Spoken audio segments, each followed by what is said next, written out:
আসসালামু আলাইকুম দর্শক।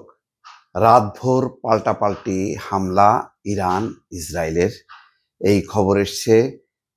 পরিস্থিতি খুবই খারাপের দিকেই যাচ্ছে। প্রতিদিনই যুদ্ধ, দিনের বেলাতেও বাদ যাচ্ছে না।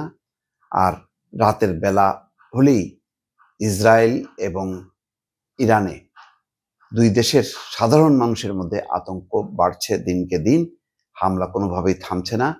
সমকাল সবগুলো হামলার খবর নিয়ে একটি রিপোর্ট করেছে। তার শিরোনাম হচ্ছে রাতভর পাল্টাপাল্টি হামলা ইরান ইসরায়েলের। সেই খবরে বলা হচ্ছে, বিবিসির সূত্র ধরে এই খবরটি প্রকাশ করা হয়েছে যে ইরান ইসরায়েল একে অপরের দিকে বৃহস্পতিবার রাতভর পাল্টাপাল্টি হামলা চালিয়েছে বলে জানিয়েছে বিবিসি। ইসরায়েলি প্রতিরক্ষা বাহিনী জানিয়েছে তারা রাতে দফায় দফায় হামলা চালিয়েছে ইরানে। ৬০টিরও বেশি ইসরায়েলি যুদ্ধ বিমান দিয়ে তেহরানের বেশ কয়েকটি স্থানে হামলা চালানো হয়েছে।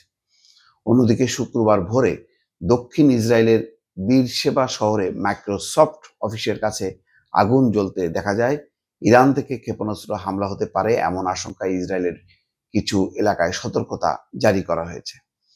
ইরানের পারমাণবিক স্থাপনায় ১২০টি যুদ্ধাস্ত্র ছুড়েছে ইসরায়েল।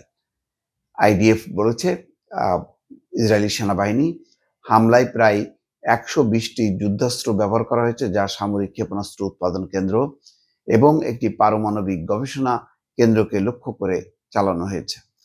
ইসরায়েলের সামরিক বাহিনীর দাবি, ইরানের পারমাণবিক অস্ত্র তৈরির সঙ্গে জড়িত স্থাপনাগুলো তাদের হামলার লক্ষ্যবস্তু ছিল। আইডিএফ আরও জানিয়েছে ইরান ইসরায়েলের উপর হামলা চালিয়েছে। দেশের দক্ষিণে এই হামলার খবর পাওয়া গেছে, তবে ইরানের পক্ষ থেকে এই বিষয়ে হামলার এখনো কোনো মন্তব্য পাওয়া যায়নি। দক্ষিণ ইসরায়েলে মাইক্রোসফট ভবনের কাছে আগুন জ্বলছে। বিবিসির প্রতিবেদনে বলা হয়, দক্ষিণ ইসরায়েলের বীরশেবা শহরে মাইক্রোসফট অফিসের কাছে আগুন জ্বলতে দেখা গেছে। এতে কিছু আবাসিক ভবন ক্ষতিগ্রস্ত হয়েছে। অগ্নি নির্বাপক সদস্যদের ঘটনাস্থলে পৌঁছে উদ্ধার কাজ চালানোর ছবিও পাওয়া গেছে। এতে ৫ জন আহত হয়েছে বলে জানা গেছে। তাদের হাসপাতালে নেওয়া হয়েছে। ধারণা করা হচ্ছে ইরান আবারও গ্যাভ ইয়াম উন্নত প্রযুক্তি পার্ককে লক্ষ্য করে ক্ষেপণাস্ত্র হামলা চালানো শুরু করেছে। স্থানীয় কিছু গণমাধ্যমের বরাত দিয়ে বিবিসি জানিয়েছে একটি ক্ষেপণাস্ত্র বীরশেবা মাইক্রোসফট ভবনের কাছে আঘাত এনেছে। এছাড়া একটি গাড়ি পুড়ে গেছে। ইসরায়েলের রেলওয়ে কর্মকর্তারা বলছেন, হামলার কারণে ইসরায়েলের উত্তরাঞ্চলের রেল স্টেশন সাময়িকভাবে বন্ধ করে দেওয়া হয়েছে। শহর কর্তৃপক্ষ জানিয়েছে উদ্ধারকারী দল সেখানে কাজ করছে। স্থানীয় সময় শুক্রবার ভোরে বীরশেবায় ক্ষেপণাস্ত্র ছড়ে ইরান। এ সময় পুরো শহরে সতর্ক সংকেত বেজে ওঠে। ইসরায়েলের জরুরি উদ্ধারকারী দল মেগান ডেভিড অ্যাডাম সামাজিক যোগাযোগ মাধ্যমে এই ছবি প্রকাশ করেছে। এর আগে বৃহস্পতিবার ইসরায়েলের তেল আবিব সহ ৩ জায়গায় ক্ষেপণাস্ত্র হামলা চালিয়েছে ইরান। ইসরায়েলের হোলেন, তেল আবিব এবং রামাত গনে ক্ষেপণাস্ত্র হামলা চালায় ইরান। ইসরায়েলি গণমাধ্যমের খবরে বলা হচ্ছে, ইরানের ক্ষেপণাস্ত্র হামলায় হোলন শহরে ৩ জন গুরুতর আহত হয়েছে। তাদের অবস্থা আশঙ্কাজনক। রামাতগন এলাকায় প্রায় ২০ জন হালকা আঘাত পেয়েছেন বলে জানানো হয়।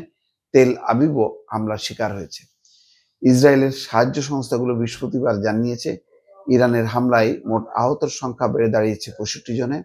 ইরানের বিপ্লবী গার্ড বাহিনী এক বিবৃতিতে বলেছে, এটি ছিল ইরানি সশস্ত্র বাহিনীর ১৪তম শক্তিশালী সমন্বিত হামলা, যা তারা বিভিন্ন কৌশলগত স্থাপনার উপর হামলা চালিয়েছে। তবে এর বিস্তারিত কিছু জানায়নি। ইসরায়েলি পুলিশ সাধারণ মানুষকে অনুরোধ করেছে তারা যেন ক্ষেপণাস্ত্র আঘাতপ্রাপ্ত হাসপাতালে না যান, কারণ তারা সেখানে বিপজ্জনক পদার্থ থাকার আশঙ্কা করছেন। সম্ভবত গত কয়েকদিনের মধ্যে এটি ইসরায়েলের সবচেয়ে বড় ইরানি ক্ষেপণাস্ত্র হামলা, যেখানে ইসরায়েলের একজন সামরিক কর্মকর্তা বলছেন বহু ব্যালিস্টিক ক্ষেপণাস্ত্র ছোড়া হয়েছে। ইসরায়েলের দক্ষিণাঞ্চলীয় শহর বীরশেবায় অবস্থিত সোরকা হাসপাতাল ইরানের বড় ক্ষেপণাস্ত্র হামলার কবলে পড়ে। সামাজিক যোগাযোগ মাধ্যমে ছড়িয়ে পড়া ভিডিওতে দেখা গেছে ধোঁয়ার বড় বড় কুণ্ডলী, ভাঙা জানালা এবং মানুষ দেখা গিয়েছে চিৎকার করে করিডোর দিয়ে ছুটতে দেখা যায় তাদের। দর্শক, খবরাখবর দিন যত বাড়ছে বেলা, তত সেই খবরগুলো আসছে। নিশ্চয়ই সেই খবর সর্বশেষ আপডেট এবং বিশ্লেষণ সহ আপনাদেরকে জানিয়ে দেব। ভয়েস বাংলার পাশেই থাকবেন। আল্লাহ হাফেজ।